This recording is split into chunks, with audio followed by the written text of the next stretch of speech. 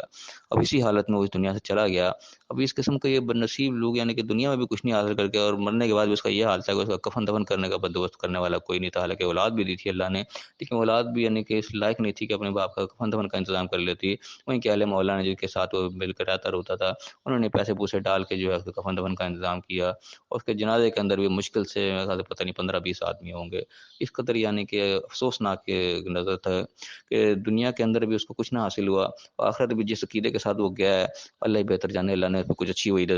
خبریں نہیں دی کہ وعیدیں ہیں ساری اس عقائد کے اوپر جو وہ رکھتا تھا۔ تو کہنے کا مقصد یہ کہ ایسے بد نصیب لوگ بھی ہوتے ہیں کہ دنیا بھی برباد کر بیٹھتے ہیں اور آخرت بھی برباد کر بیٹھتے ہیں۔ بعض لوگ جو باصلاحیت ہوتے ہیں وہ دنیا اپنی کما لیتے ہیں، لیکن آخرت برباد ضرور ہو جاتی ہے کہ تمام چیزیں اپنے ساتھ ظلم کرنے کے اندر چلی جاتی ہیں۔ تو کفر کرنے کے ساتھ یہ سب سے پہلا ظلم جو ہے انسان اپنی ذات کے اوپر کر بیٹھ رہا ہے اپنے غلط روش کی وجہ سے۔ تو یہاں پہ لانے کی بات کی کہ جو لوگ پھر انکار کرتے ہیں اللہ کی باتوں کو نہیں مانتے ہوئے کفر کرتے ہیں اور ظلم کرتے ہیں پھر، تو اللہ تعالیٰ سے پھر کوئی نہیں بخشی کرتا۔ اللہ تعالیٰ تو کام راہ دکھا دینا ہے، لیکن راہ تم نہیں دیکھو گے، اسے انکار کرو گے، اللہ کہے گا لیفٹ ہونا ہے، تم کو ہم تو رائٹ جائیں گے، اللہ کہے گا رک جو گے ہم چلیں گے، اللہ کہے گا چلو تو ہم رکیں گے، الٹا جب کریں گے انکار کریں گے تو یہ اللہ تعالیٰ سے پھر بخشی کی امید نہیں، پھر اللہ تعالیٰ صاحب کہہ دے گا اللہ ہلکی ان کو پھر معاف نہیں کرتا، اور نہ بھی ان کو کوئی راستہ دکھاتا ہے، ان کا راستہ بھی کوئی نہیں نظر آتا اللہ طریقہ جہنما، مگر صرف جہنم کا راستہ، پھر وہ جہنم کے راستے پہ چلتے ہیں، اللہ پھر وہیں کے راستے کھولتا ہے، جب اللہ ہدایت دے رہا ہے ہدایت پہ نہیں چلو گے، الٹا راستہ پہ جاؤ گے تو ظاہر وہ جہنم کی طرف ہی پھر جائے گا۔ فرمایا کہ خالدین فیہا ابدا، اس میں پھر ہمیشہ رہیں گے۔ اللہ معاف کرے کتنی سخت اللہ تعالیٰ نے وہی سنا دی کہ بس جہنم کا راستہ اللہ ان کو دکھاتا ہے، پھر اسی کے اندر ہمیشہ رہیں گے۔ اور کان ذالک علی اللہ یسیر، یہ اللہ کا پر بہت آسان ہے، اللہ کے کوئی مشکل کام نہیں ہے، اٹھا کے جاننا پھر اللہ تعالیٰ پھینک دے گا پھر جب تم اس کی باتوں کو نہیں مانو گے، انکار ہی کرو گے۔ اب یہاں پہ اللہ تعالیٰ جنرلی پورے انسانوں سے مخاطب ہو کے فرمایا کہ یا ایھا الناس، اے لوگو، قد جاءکم الرسول بالحق من ربکم، تو تحقیق تمہارے پاس پیغمبر آ گئے اور تمہارے رب کی طرف سے بالکل حق لے کے، یعنی کہ اللہ نے حق کو واضح کر دیا، آخری درجے میں چیز تمہارے سامنے کھول کے رکھ دی ہے۔ فآمنوا خیر لکم، تو پھر ایمان لے آؤ، بات کو مان لو، اسی میں تمہاری بھلائی، اسی میں تمہاری بہتری ہے۔ وَإِن تکفروا، پھر تو وہ انکار کرو گے، وہ اللہ نے پیچھے بتا جو لوگ انکار کرتے ہیں، اگر تم بھی انکار کر جاؤ گے، فإن للہ ما فی السماوات والارض، پھر آسمان و زمین میں جو کچھ بھی ہے اس میں وہ اللہ ہی کا ہے۔ وقان اللہ علیم حکیم، اللہ تعالیٰ علم والا بھی اور حکمت والا بھی ہے۔ یعنی جس دنیا کی خاطر وہ اللہ کا انکار کرتے چلے جاتے ہو، کیونکہ اللہ کے انکار کی سب سے بڑی وجہ دنیا ہی ہوتی ہے، آخرت کے لیے تو کوئی اللہ کا انکار نہیں کرتا، جس نے آخرت کو پانا ہے وہ تو اللہ کے حکموں کو مانے گا۔ انکار کی وجہ یہ بنتی ہے کہ انسان کو دنیا کے اندر ایسا ملوث ہو جاتا ہے، وہ اللہ کے حکموں کو پیچھے چھوڑ جاتا ہے۔ تو اللہ کہہ رہا ہے کہ زمین آسمان میں جو کچھ بھی اللہ کا ہے تمہارا یہاں کچھ نہیں ہے، تم نے آخر چھوڑ کے چلے جانا ہے، جس کی خاطر تم اللہ کا انکار کرے وہ تمہاری ہے ہی نہیں۔ وہ اللہ تعالیٰ علم والا بھی اور حکمت والا بھی ہے۔ اس کو اللہ فرمائے گا یا اہل الکتاب، اے کتاب والا جن کو اللہ نے کتاب دے دی ہے، اہل کتاب، لا تغلوا فی دینکم، اپنے دین میں غلو مت کرو، اپنے حد سے آگے مت بڑھنے کی کوشش کرو۔ یعنی کہ انسان کئی دفعہ یعنی کہ حد سے زیادہ آگے بڑھنے کی کوشش کرتا ہے، ایک لمٹ جو اللہ نے رکھی ہے اس لمٹ سے بھی آگے جانے کی کوشش کرتا ہے۔ اور فرمائے گا ولا تقولوا علی اللہ الا الحق، اور اللہ کے اوپر حق کے سوا کچھ مت کہو، ایسے اپنے پاس سے باتیں بنا بنا کے اللہ کے اوپر نہ اس کو جو کہ اللہ نے یوں فرمایا، اور یہ جو اکثر لوگوں کو بہکانے والے جو اپنے پیر بابے بن کے بیٹھے ہوتے ہیں، یہ اللہ کے نام لے لے کے جھوٹ بول رہے ہوتے ہیں، ان کو ایسے ایسے راستے بتا رہے ہوتے ہیں کہ ان کی دنیا ہی برباد کر ڈالتے ہیں، آخرت بھی برباد کر ڈالتے ہیں۔ ایسا کو اللہ تعالیٰ خاص طور پہ یہاں مخاطب ہے کہ اللہ کے اوپر حق کے سوا کچھ مت کہو۔ اب یہاں پہ بیسیکلی جو ہے یہاں پہ یہ جنرل بات ہے، یعنی کہ ہم کہیں بھی اپلائی کر سکتے ہیں، لیکن اصل بات یہاں پہ فی الحال مخاطب ہے وہ عیسائی خاص طور پر مخاطب ہیں، جنہوں نے مسیح علیہ السلام کو جو ہے وہ حد سے آگے بڑھا دیا۔ اس طرح ہمارے اندر بھی یہ چیز پائی جاتی ہے کہ بعض لوگ آپ علیہ السلام کو بھی جو حد سے آگے بڑھانے کی کوشش کرتے ہیں، ان کو بس خدا بنانے کی کوشش کے اوپر تل جاتے ہیں۔ ہمارے یہاں بھی ایسے نعتوں میں بھی یہ چیز دیکھنے کو ملتی ہے، ہمارے بعض عقائد میں بھی اس قسم کی چیزیں جو ہیں وہ جھلکتی ہیں کہ ہم نبی کو بھی جو ہے ان کا درجہ آگے بڑھانے کی کوشش کرتے ہیں، اور نبی نے یہ بات پہلے ہی اپنے زندگی میں کہہ دی کہ دیکھو مجھے عیسیٰ علیہ السلام کے ساتھ میرے حق سے آگے نہ بڑھانا، میں اللہ کا بندہ اور رسول ہوں، مجھے اللہ کا بندہ رسول ہی سمجھنا۔ یعنی کہ وہ بھی سمجھتے تھے کہ جو لوگ محمد محبت کرنے والے تو بعض دفعہ غلو کر جاتے ہیں، اور سب سے بڑا غلو جو ہے وہ حضرت عیسیٰ علیہ السلام کے ماننے والوں نے کیا، تو اسی کا تذکرہ آگے آ رہا ہے۔ اللہ تعالیٰ بیسکلی انہیں سے مخاطب ہے کہ اللہ کے اوپر ناحق بات کوئی مت کہو، ان المسیح عیسی ابن مریم رسول اللہ وکلمتہ، بے شک مسیح جو ہے عیسیٰ ابن مریم وہ اللہ کا رسول، اس کا ایک کلمہ تھا، اللہ کی طرف سے کلمہ کن سے، یعنی کہ ان کی پیدائش ہوئی تھی جو دنیا میں معجزاتی طور پر آئے، انہوں نے اس معجزے کو جو ہے اللہ کا بیٹا ماننا شروع کر دیا۔ تو اللہ چیز کو کلیریفائی کر رہا ہے کہ ایسا کوئی معاملہ نہیں ہے، صحیح وہ اللہ کا کلمہ تھا، اللہ کا کلمہ کن سے، حکم سے وہ پیدا ہوئے۔ القاہ الی مریم وروح منہ، یہ اللہ تعالیٰ نے جو مریم علیہ السلام کو القاء کیا تھا اس کلمے کو، اور اللہ کا ایک روح ہے، اللہ کا ایک حکم سے وہ یعنی کہ دنیا میں آئے۔ فآمنوا باللہ ورسلہ، تو ایمان لے آؤ اللہ کر کبھی بات مان لو اللہ کی اور اس کے سب پیغمبروں کی، رسول ہی جمع کا صیغہ اللہ نے استعمال کیا۔ ولا تقولوا ثلاثہ، اور یہ ثلاثہ مت کرو، یہ تین والا جو معاملہ کرتے ہو، تثلیث جو تم نے پیدا کر رکھی ہے یہ مت کہو۔ انتہو خیر لکم، رک جاؤ، بعد آ جاؤ، یہی تمہاری بھلائی ہے، اسی میں تمہاری بھلائی ہے، بہتری ہے۔ انما اللہ الہ واحد، بے شک اللہ جو ہے واحد الہ ہے، تم اللہ کے سوا کسی اور کو الہ، کسی کو خدا مت سمجھو، اللہ واحد ہے، تنہا ہے، اکیلا ہے، اس کے ساتھ اور کوئی نہیں ہے۔ سبحانہ ان یکون لہ ولد، وہ پاک ہے اس چیز سے کہ اس کی کوئی اولاد ہو، تم اس کو یعنی کہ اسلام کو ان کی اولاد سمجھتے ہو، اللہ کا بیٹا سمجھتے ہو، وہ بلند و بالا چیز سے پاک ہے۔